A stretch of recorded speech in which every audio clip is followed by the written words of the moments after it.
Buenas tardes, soy Genaro Villamil, reportero de la revista Proceso. Estamos aquí con Nestora Salgado, candidata a senadora por el partido de Morena. En estos últimos días, en especial después del segundo debate, el nombre de Nestora Salgado ha estado en todos los medios, en todas las plataformas, ha sido el sujeta de un ataque impresionante por parte del candidato presidencial del PRI, José Antonio Meade, pero también del aparato de gobierno. Es decir, vemos cómo prácticamente todas las estaciones de televisión y los conductores están siguiendo la misma línea de argumentación y tratando de, pues prácticamente de vender la idea de que Meade está compitiendo contigo y no con Andrés Manuel López Obrador. Es decir, ya te elevó a una categoría de adversaria. Y tu respuesta ha sido muy clara. Tú has presentado una demanda por difamación contra el candidato del PRI y quisiera que nos explicaras en qué consiste el elemento de la difamación, es decir, ¿por qué te está difamando? Bueno, primeramente, imagínate el candidato a la República, el candidato a la presidencia de la República, que te diga en cadena nacional que eres una secuestradora. Así es. Una secuestradora cuando ya fui juzgada, pero injustamente encarcelada, y que ya los jueces, 3 jueces, el federal y los locales, dijeron que nunca hubo elementos para que se me acusara de secuestro, ni de asesinato, ni de ninguno de los cargos que me dieron. Y que él salga sin conocer el contexto, porque obviamente estamos viendo que a su asesor le falló ahí, o le compró la historia para salir del hoyo, agarra mi historia, utiliza la historia aprovechándose del mismo gobierno de Guerrero, que le facilitó también los expedientes, porque así tuvo que haber sido. Si saca de contexto algo que viene en un expediente, exacto, y que un juez ya desechó, es una difamación, pero que también está utilizando al propio sistema de gobierno de Guerrero. Pero además el INE ya dijo que no tiene ningún problema, tú no tienes ningún problema para ser candidata. Precisamente porque se me restablecieron mis derechos políticos, porque no tengo un juicio, no he sido sentenciada en ninguno de los casos. Yo tuve libertad porque no hubo ningún elemento que acreditara mi culpabilidad de lo que se me acusó, en todos los casos, y es la misma resolución en todos los casos, tanto el federal como los estatales. Entonces dice, no hay elementos para acreditar que Nestora Salgado sea secuestradora o como me acusaron de delincuencia organizada. El juez reconoce a la policía comunitaria que no es un grupo de delincuencia organizada, es un grupo que se organiza para darle seguridad al pueblo, coadyuvante en seguridad del Estado.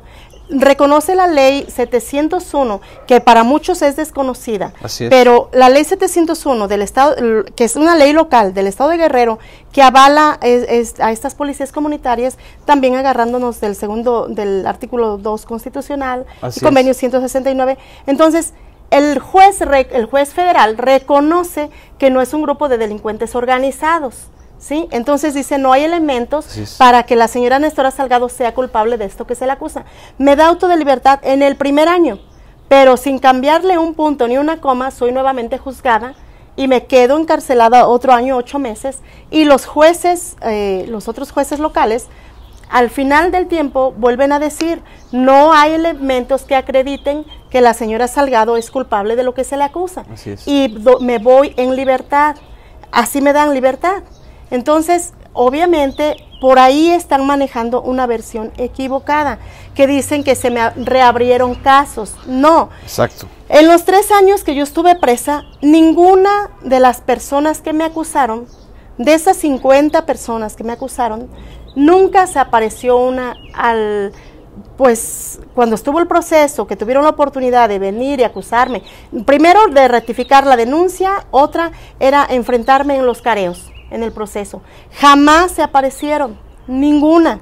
Estas muchachas que acusan anduvieron en televisión, en radio, en estados, porque ellas mismas decían que el presidente, Enrique, ¿cómo se llama? El presidente de Olinalá, Eusebio González Rodríguez, les proporcionaba una VEN para que las llevara a todos lados a denunciarme. Entonces, para presentarse a carearse conmigo, mandaban cartas diciendo que no tenían dinero para venirse a carear conmigo. Mandé un camión a Olinalá y dije, ahí está el camión para que vengan todas las víctimas y me acusen. Nadie llegó, jamás. Entonces, después no se presentaban. Pagamos edictos, 3 edictos. ¿Y tú sabes cuánto cuesta un edicto? Así es. Para que se localizaran las personas que me habían acusado y se presentaran a los careos, que se presentaran a los tribunales a acusarme. No aparecieron. Salgo en libertad. Obviamente, porque es un proceso o un procedimiento normal, el Ministerio Público apela a las resoluciones de libertad. Aunque ya el juez dijo no hay elementos, sí apela, pero eso no quiere decir que tengo procesos abiertos. Así es. ¿Sí? Mis derechos políticos ya fueron restablecidos, pues. Cuando yo voy a meter mi registro al INE para la candidatura, llevo todos mis documentos, incluso las boletas de restitución de derechos políticos. Por eso es que se me aceptó participar. Así es. Pero además la Constitución mexicana dice que nadie puede ser juzgado 2 veces por el mismo delito. Entonces el asunto no es estrictamente judicial, el asunto es estrictamente político y mediático. ¿Por qué crees que es político en estos momentos y por qué te eligieron a ti? Mira, desde un momento se vio que era una cuestión política, ¿sí?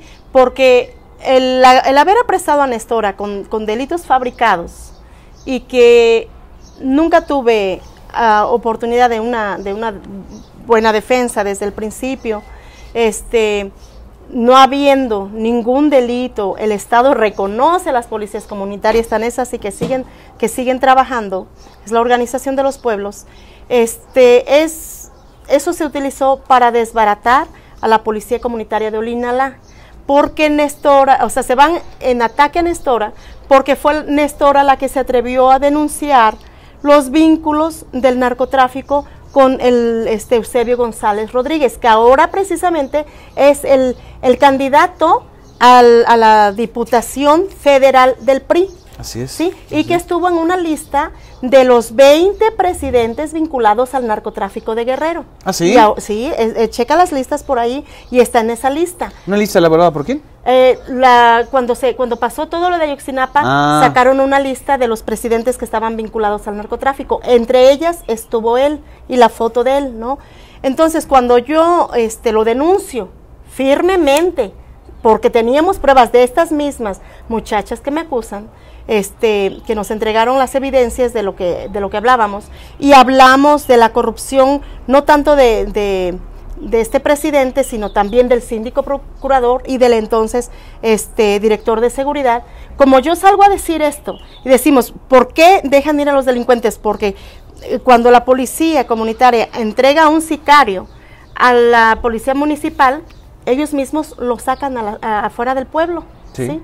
O sea, en menos de media hora ya le estaban dando libertad. Pero no se te hace, Nestora, que es demasiada fuerza política de Eusebio González para lograr que el candidato presidencial del PRI, de su partido, te señale a ti. ¿No crees que hay un contexto político más fuerte? Es decir, coincide con la llegada de un ex gobernador de Guerrero a la dirigencia nacional del PRI, coincide con el hecho de que el candidato del PRI no puede salir de la tercera posición. Yo creo que la élite política de Guerrero es quien está moviendo en realidad todo esto. Meade les compró la historia, es el que se dejó utilizar por gente a quien le beneficiaba esto, porque es así, porque él no es el beneficiado. Obviamente claro. Lo utilizó gente que sí se está beneficiando. ¿Por qué? Porque él ya no va a levantar su campaña. Él va en un tercer lugar y pues muy abajo. Entonces, como ya no le ven futuro, lo están utilizando para que alguien más sí se beneficie a nivel estatal, ¿sí? Y a nivel estatal, si están viendo el futuro, porque si Nestora llega a ser senadora, entonces podría ser gobernadora. Exacto. Entonces, esto es más conveniencia de algunas personas. y por eso están utilizando a este señor que está muy mal informado, que no conoce ni el contexto de Guerrero, no conoce el contexto de Michoacán, no conoce el contexto de Oaxaca, nunca se ha ido a parar a los municipios pobres.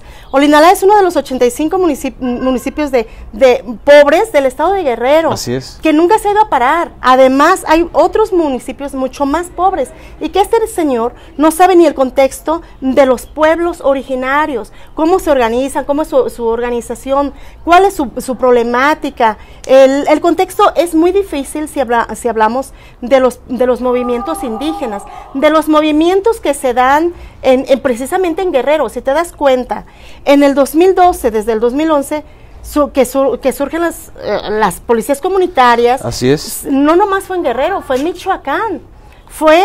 Hubo muchos movimientos en Oaxaca. O sea, esto fue algo que... Regional. Entonces, para que este señor se atreva a hablar de algo que no conoce, entonces compró una historia, lo malinformaron, compró un pleito. Pero entonces no solamente están atacando el contexto de Guerrero, sino también el contexto de la emergencia de policías comunitarias y de grupos de autodefensa que surgieron ante la derrota del Estado mexicano y del gobierno para dar seguridad pública. Este ataque a ti, a la policía comunitaria de Olinalá, a lo que has representado, también involucra y también es una advertencia a los grupos de autodefensa de Michoacán. Pues mira, así como se está moviendo todo este aparato de gobierno en mi contra, no solamente están atacando al sistema organizativo que tienen los pueblos originarios o a los pueblos indígenas, los pueblos, o sea, porque todos tenemos estamos en un contexto muy diferente, pero sí yo veo la flecha bien derecha como viene. O sea, mira, el Estado junto con todo el aparato del sistema que tienen, que me aventaron ya, los medios, o sea, la mayoría de todos los medios, toda la cargada mediática, se vino en contra de mí para tumbar mi candidatura, porque exactamente no están peleando por justicia. Lo que ellos no están buscando es justicia, porque yo les hice la petición a todas las víctimas que han sufrido algo en México, que se vengan, les dije, el PRI los está cobijando, vénganse ahora las víctimas y denuncien, porque ahora sí hay cobijo. Pero la flecha ya la vi derecha, la flecha va directo también a las autodefensas, la flecha va a ir a atacar a Michoacán, a Cherán, a estos pueblos que se han organizado, ¿sí? Entonces, pero este es un ataque a los pueblos, no solamente de Michoacán y Guerrero, es Oaxaca, están los maestros, es todo este contexto, ¿sí me entiendes? ¿Es un ataque a todos los movimientos sociales recientes? Sí, está visto, porque el contexto de Guerrero y Nestora es un movimiento social, ¿sí? Esto es porque las policías comunitarias han resultado, o resurgido, o surgido, por esa falta de atención del Estado, Así es. ¿sí? Porque el Estado ya no ha podido controlar. Imagínate cuántos muertos diarios hay en Guerrero. Así ¿Y qué está haciendo el Estado? ¿Por qué nosotros en Olinalá, en un corto tiempo de 9 meses, bajamos la criminalidad que había ahí? El crimen, se acabaron los secuestros, se acabaron los asesinatos, se acabó el robo de autos, el robo de ganado. Nosotros teníamos controlado. Entonces, y como ellos no han podido, con todo el aparato de gobierno que tienen, armamento, y no han podido controlar los estados. ¿Cómo está la situación, por ejemplo, un ejemplo de Olinalá? ¿Ahorita cómo está la delincuencia? ¿Se ha disparado? No, está más o menos tranquilo. Ajá. Porque Olinalá se ha mantenido en el ojo del huracán, porque nosotros estamos ahí siempre pidiendo que volteen los ojos a Olinalá. Es un lugar muy bonito, de una artesanía hermosa, invitando a que la gente se acerque a ver lo que tenemos en Olinalá. Lo estamos moviendo y promocionando, no solo Olinalá, el Estado, pues, pero Olinalá en sí por su artesanía. Entonces, Olinalá se ha mantenido ahorita. Ahora que yo regresé a mi pueblo, las señoras llorando me decían, ¿te vas a quedar? ¿Ya vas a regresar? Porque saben ellas que hemos mantenido a Olinalá pues ahora sí, yo lo llamo como en los reflectores, pues. Exacto. Que eso le da seguridad al mismo pueblo. Entonces, pero no podemos descuidarnos. Pero más que nada, mira, yo te puedo hablar de lo que se vive en la región, de la pobreza, del abandono, la falta de atención del gobierno. Mira, sabemos que hay, pues hay ayudas, por ejemplo, está Cedesol, por ejemplo. Prospero, pero Cedesol, ¿viste cuántos millones fueron desviados? Así es. Que era para el campo, que era para toda la estafa maestra. Ajá. Entonces, no llega. Porque los que están arriba son los que se van quedando con todos estos recursos. Finalmente, el Estado vuelve a quedar marginado y pobre o empobrecido. El campo abandonado. Entonces, yo lo que estoy haciendo es tratar de que la gente voltee a ver a ese pueblo, a ese estado rural, a esos municipios rurales, ¿sí? Que están ahí abandonados. Eso es lo que está también detrás de la propuesta de la amnistía de Andrés Manuel, porque también así como dices, estoy viendo derecha la flecha, exactamente la flecha también va dirigida contra la propuesta de amnistía, ¿no? Me encantaría que hubiera una reconciliación de los pueblos. Los pueblos no pueden estar peleando entre sí. El tema de la organización indígena o la organización de los pueblos originarios o de los grupos que hay de activistas en Guerrero, tiene el porqué de salir, ¿no? Pero sí, yo veo que Guerrero necesita reconciliarse, y además lo de la amnistía ojalá y se diera. El que no, yo digo, pues ¿quién no sabe de una amnistía? Una amnistía no es perdonar a nadie. Así es. O sea, además viene con todos sus candados, que no todos se pueden apegar a esa amnistía, ¿sí? Como dicen, va a darle amnistía a delincuentes. No todos se pueden apegar a esa amnistía. O sea, eso es terrible que puedan meter a todos en una sola canasta, ¿no? O sea, hay presos políticos y de conciencia, que eso sí caben en la amnistía. Que tú me decías, que tú calculabas unos 15 presos políticos por lo menos. No, tenemos más. ¿Más? Sí, está de Marco Antonio Suástegui, tiene como 25 presos políticos. Wow. Y Marco Antonio Suástegui está preso por pelear el agua. Así es. ¿Sí? Entonces, esos son presos de conciencia. Esos son presos políticos de conciencia que también necesitamos recuperar su libertad, y que una amnistía sí beneficia a los presos de conciencia, presos políticos. En el caso, cuando yo estaba detenida, también hablaban de una amnistía. Entonces, en su momento yo decía, ¿a mí por qué me van a dar amnistía si yo no cometí un delito?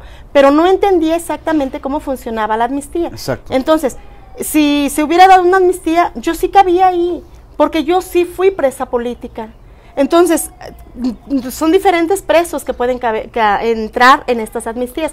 Y se me hace como ilógico e irresponsable que alguien diga que les van a dar amnistía a criminales. Por ejemplo, ¿merecería amnistía Eusebio González Rodríguez y su grupo de sicarios? Mira, con tanto daño que le han hecho al pueblo, esa gente no cabe en una amnistía. Mira, han causado dolor.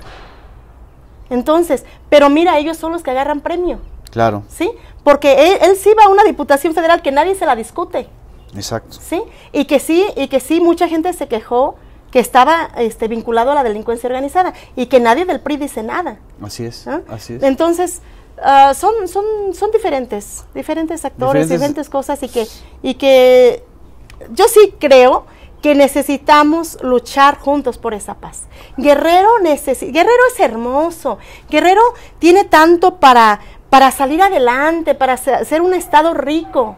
Así ¿sí? es. No con tanta pobreza, pero sí que sea un poco equitativa la riqueza que tiene, pero se la están llevando unos. Imagínate, si tú investigaras al presidente Eusebio, de cuántas propiedades y de cuántos negocios ya se hizo. Así es. Y que de eso, en 3 años en la presidencia se ha hecho millonario. Como pasó con Abarca en Iguala y como muchos otros que de repente se volvían así es. Dueños de plazas y de minas y socios del gran capital.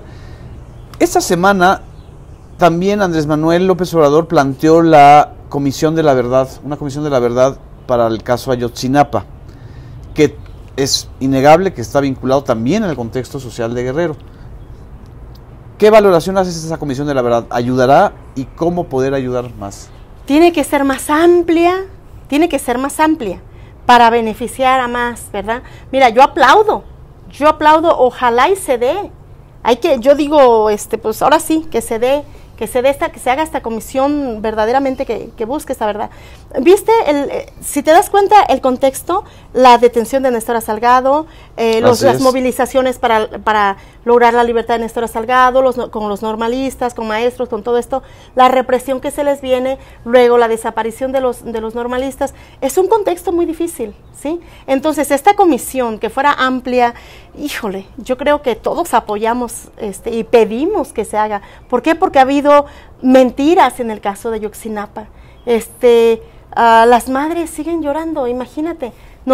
Cuando nosotros estábamos, fuimos a una gira con las madres de las buscadoras del Fuerte de Sinaloa, una de ellas decía, porque ellas andan buscando a sus hijos, que están desaparecidos, las propias madres los andan buscando, y una de ellas decía, yo ya encontré a mi hija, y sabes, aunque la encontré atadita, con cinta, con cinta canela y un balazo en la cabeza, encontré sus huesitos después de 3 años, ahora tengo la satisfacción de que fui a enterrar sus huesitos. Y sé que ahí está mi hija. Así es. Pero, ¿y los que no tienen a sus hijos? Y los que todavía tienen la esperanza de que los van a encontrar, o que cada noche están pensando si sus hijos comen, si los están torturando, ¿qué están sufriendo sus hijos? Entonces, ¿también valdría la pena una comisión de búsqueda en Guerrero? Yo creo que valdría la pena. Y pues sí, te digo, el contexto de Guerrero no cualquiera lo entiende. Se han hecho muchos estudios en Guerrero para ver cómo hace la problemática que tiene un estado, pues que se ha caracterizado por muy guerrero, pues. Así es. ¿Te han tratado de restringir a este tema de los episodios del 2013 y que no salgas hacia adelante, hacia lo que es la agenda para lo que tú estás? Tú eres candidata al Senado de la República. ¿Cuál es la importancia de esta candidatura? Porque además es una candidatura, si no entiendo mal, ciudadana, es decir, tú no eres militante de Morena, es decir, el partido está cediendo una posición de la senaduría plurinominal para una ciudadana que representa una agenda, ¿no? Platícanos un poco, ¿por qué aceptaste la candidatura y cuál es esa agenda? Bueno, como decías tú, me quieren mantener en el 2013, en el pasado, pero ya salí de ahí. Estoy aquí, voy al Senado y vamos con el pueblo, ¿sí? Y como tú decías, vengo a lo mejor como candidata externa, pero respaldada por Morena, y que finalmente estoy con Morena, ¿sí? Porque reconozco su estructura, porque aprecio y valoro el trabajo que están haciendo estas estructuras en diferentes partes del país y en el extranjero. Entonces, la razón por la que yo acepto es por todo este daño que me han hecho también, y que digo, bueno, a ver, tenemos presos políticos y yo ya viví eso. Claro. ¿Sí? Yo ya fui presa política, presa porque a alguien le estorbé y me encerró. Entonces, hay muchos presos así, y que nosotros no podemos dejarlos enterrados. Los presos de conciencia son nuestros. Exacto. Los presos políticos son nuestros. Entonces, esa es la razón, porque digo, si hemos luchado tanto para que se respeten, se respete la autonomía de los pueblos, la organización de los pueblos, la libertad de expresión, entonces, ¿cuánto trabajo hemos hecho? Hemos hecho trabajo para que a los periodistas se les respete la vida, con vigilias, con marchas. Bueno, hemos hecho mucho, pero vemos que no logramos despegar del suelo. Entonces, desde el Senado, sé que podemos impulsar otras leyes, proponer otras cosas, y eso es lo que me emociona. Pero con todo esto que estoy viendo, que se me vino todo el Estado en mi contra, ¿sabes? Me han impulsado porque ahora traigo al pueblo conmigo. Si antes contaba con el pueblo, ahora sé que el pueblo viene conmigo. Y lo dije, ahora la candidatura la vamos a defender con uñas y dientes, porque esta candidatura es del pueblo, ¿sí? Y esta candidatura viene para darles voz a los migrantes. Así es. Voz a los presos políticos, al México rural, a los pueblos rurales, los pueblos pobres, el campo que tiene que florecer, respaldar la organización de los pueblos originarios, ¿sí? Luchar por los derechos humanos, que se respeten los derechos humanos. Tenemos que respetar los derechos del otro, ¿sí? Entonces, si hacemos esto, dices, tengo mucho por qué enfrentarme a los tigres del poder. Así es. Porque estamos defendiendo al pueblo y vamos a seguir defendiendo al pueblo, y el pueblo está defendiendo el Senado de Nestora, el Senado de la República, donde el pueblo va a tener voz. Por desgracia, la candidata Marichuy de el CNI no fue candidata independiente, no hizo las trampas del Bronco ni de Margarita, pero tenía una agenda defendiendo los pueblos originarios e indígenas. ¿Tú incorporarías esa agenda a tu propuesta hacia el Senado? ¿Has hablado con ellos? Ya la traigo, ya lo traigo en mi agenda, todo lo que es el tema de los pueblos originarios. ¿Cómo me encantaría? A mí me encantaría y me daría muchísimo gusto que se le hiciera, que pues Marichuy se viniera con nosotros, que su movilización, todo lo que por lo que ella luchó. Yo creo que tenemos esa representación y vamos, si no se pudo con la presidencia, pues vamos a utilizarla en el otro, aunque sea en el Senado. ¿Tú pondrías tu senaduría a disposición de las demandas del CNI? Claro que sí. ¿Has hablado con ella? No he hablado con ella, por la agenda que traemos ahorita bien apretada y con toda esta bronca, pero no descarto ir a verla y decir, estamos aquí para darle voz a todos. Y si no podemos ocupar la presidencia, podemos ocupar un cachito. Y desde ese cachito, todos juntos podemos hacer algo. ¿Y con otros candidatos o grupos indígenas? Sí, en Guerrero, por ejemplo, ahora que fui, estamos trabajando, mira, yo siempre hablo por teléfono con líderes. Ahorita, pues, todas las amenazas que me han llovido, desde lo que dijo este señor sin conciencia, ¿cómo se llama? Antonio, o ¿cómo se llama? Pepe Toño. Con todo eso que hizo, me han llovido amenazas. Me han llovido, ahora sí que, olvídate, entonces claro que sí, y no me está dando seguridad, pues el INE se supone que nosotros pedimos que nos dieran seguridad por todos los muertos o candidatos muertos que están en el país. No nos han dado la seguridad, pero en cuanto yo tenga la seguridad o en cuanto esté con posibilidades, voy a reunirme con los pueblos de Chiapas o la gente de Chiapas, de Oaxaca y de todos los lados que yo pueda, porque les vamos a lo que yo quiero es que ellos escuchen, ¿sí? ¿Cuál es la propuesta? Que sepan que esto va a ser para bien de todos. No es para bien de Nestora. Nestora ha vivido en Estados Unidos muy bien. O sea, yo no soy alguien que diga, estoy esperando que alguien que me dé un puestecito. ¿Tú no quieres un hueso? Un huesito. Es más, dicen, quiere el fuero. Ando en México, señores. Claro. Ando en México, yo no busco fuero. Yo tengo libertad, estoy en mi país. Sí, claro que estoy temerosa de los delincuentes del poder, que eso sí me van a desaparecer cualquier día de estos. Pero estoy en México luchando por mi gente, por mi pueblo, y mi pueblo me respalda y voy con la fuerza del pueblo. Y vamos a llevar la voz del pueblo. Entonces dime, qué gusto me daría sentarme con la gente de los pueblos y decirles, vamos todos. ¿Sí? Y puedes plantear la invitación, ¿no? O sea, claro, tenemos toda la convicción y toda la seguridad de que nosotros no venimos a robar, de que nosotros queremos servir al pueblo, de que sí les vamos a enseñar que cuando venimos a servir o queremos servir, sí podemos. Entonces, yo voy a tener el gusto de restregarle en la cara a algunos de que cuando se quiere, sí se puede y no se roba. Sí es. ¿Sí? Porque el dinero del pueblo es para el pueblo. Dicen que lo que no te mata, te fortalece. Te fortalece, y mírame, tan fortalecida estoy. ¿Sientes que has vencido esta batalla contra esta andanada o que todavía falta un episodio más? Es difícil pelear con un monstruo, como es el Estado mexicano, y todo está en mi contra, ¿sí?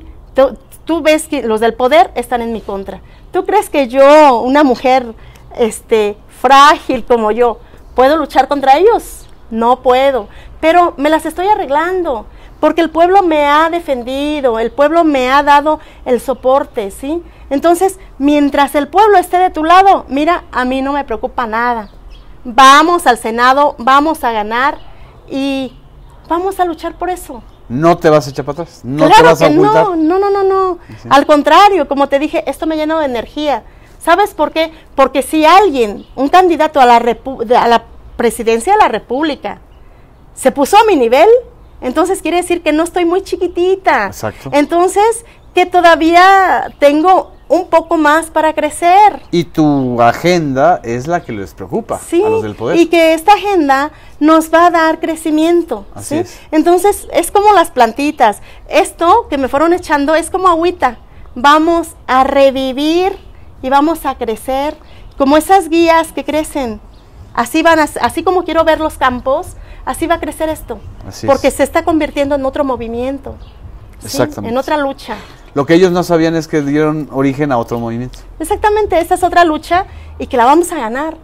Ya hemos ganado y esta no va a ser la excepción. Muy bien. Y un día me voy a sentar otra vez contigo y te voy a decir, ganamos. Pues pronto Sí. desde el Senado. Así es. Muchas gracias. Gracias.